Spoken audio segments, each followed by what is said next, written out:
What to do, horse? It's your boy. Now, before I present you my newest war crime, it seems we got some mentally stunted individuals who question the sublime art of pissing in one sink. Look at them. Feeble cries of the confused and uninitiated. Weak, all of them, I say. Remember, my dear viewers, if you ever feel the urge to comment "why" beneath my MK Ultra inspired strokes of genius, know that, in my eyes, you're nothing more than weak and a manlet. Now we can move on to my next war crime. Meet your new hypothetical sister, Aki. Now, I'm going to walk you through why you should absolutely bang her. My dear, fuck, what do I call her? Anyway, let's talk about sister fucking. Let's be real. If your sister was a 10 out of 10, wouldn't you be tempted? Look at her.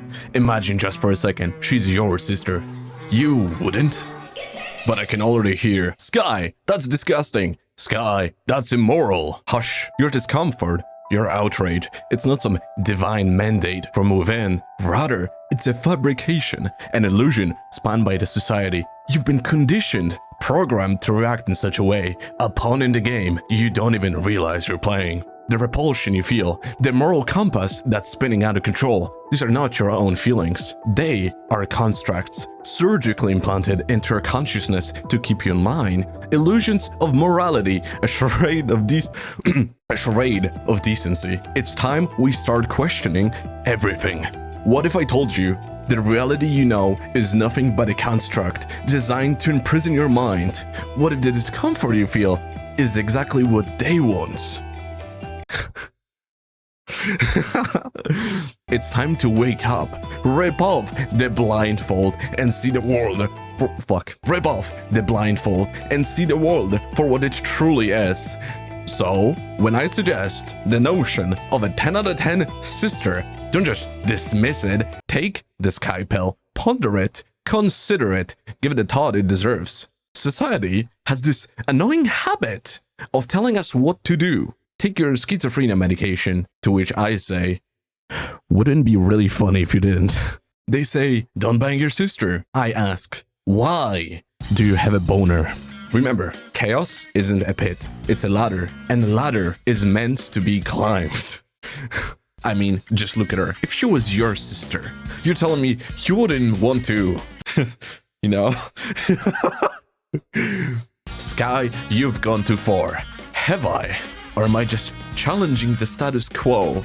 After all, a man's gotta do what a man's gotta do. And what about this one? Her eyes, wide and innocent. Imagine it. She's there, in front of you. Beautiful, enticing, inviting. She's your sister, yes, but she's also a woman who wants you. Can you really turn her down? Look at them. Each one a masterpiece of beauty, a testament to the allure of the forbidden. Tell me, my friends, if one of them was your sister, you wouldn't? Think about it.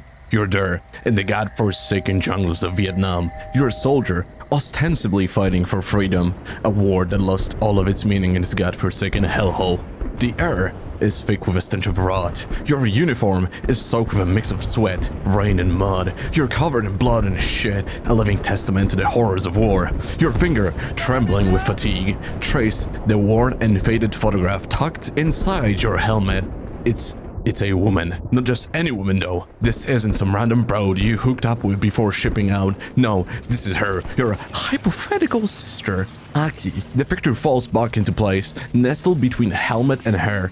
With renewed resolve, you grip your gun. A surge of adrenaline courses through your veins, sending the majority of your blood rushing to your dick. You're hard as a rock, and it's more than just a physical reaction. It's a mental state of readiness, a prime urge to fight and to conquer. This, you understand, is the real power of the sister. The brain shrinks, becoming smooth and deformed, leaving you with nothing but your base instincts. And it's all thanks to that very specific mental image of your sister. The bullets start to fly, one of them finding a home in your skull, but you survive.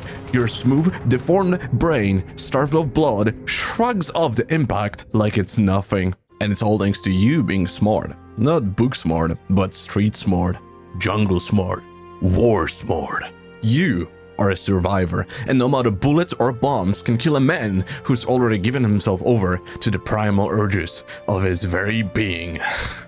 You see, when Nietzsche said, "And when you gaze long into an abyss, the abyss also gazes at you," I shed a tear. I couldn't help but shed a tear. Not out of empathy or admiration, but because I knew deep in my heart this man was never going to get any pussy. All of the talk, all of those big ideas, and he never once experienced the real power, the power of blasting a load in your sister. Jesus. Now, you might be wondering, what does this have to do with our current conundrum? Well, it's really simple. Just like our dear forever alone philosopher, you too are alone in that jungle. And in this solitude, like Nietzsche, you find not just your true self, but also a sense of conviction and purpose. You see, our man Nietzsche might not have gotten any pussy, but he did grasp the essence of being alone. And in that solitude, he found himself, in the same way, stuck in a jungles of Vietnam. You find your purpose, your resolve, your will to survive and fight for hypothetical Sister Aki, hardened in more ways than one. Maybe Nietzsche's abyss was nothing more than a metaphor for the hot, inviting hole of your hypothetical sister. A darkness that draws you in, that consumes you, that gazes back at you with an allure that's as terrifying as it is tantalizing. And Nietzsche, for all of his brilliance and insight, never had a taste of it. Remember, the world is a strange place, and sometimes the strangest things make the most sense. Time for my man.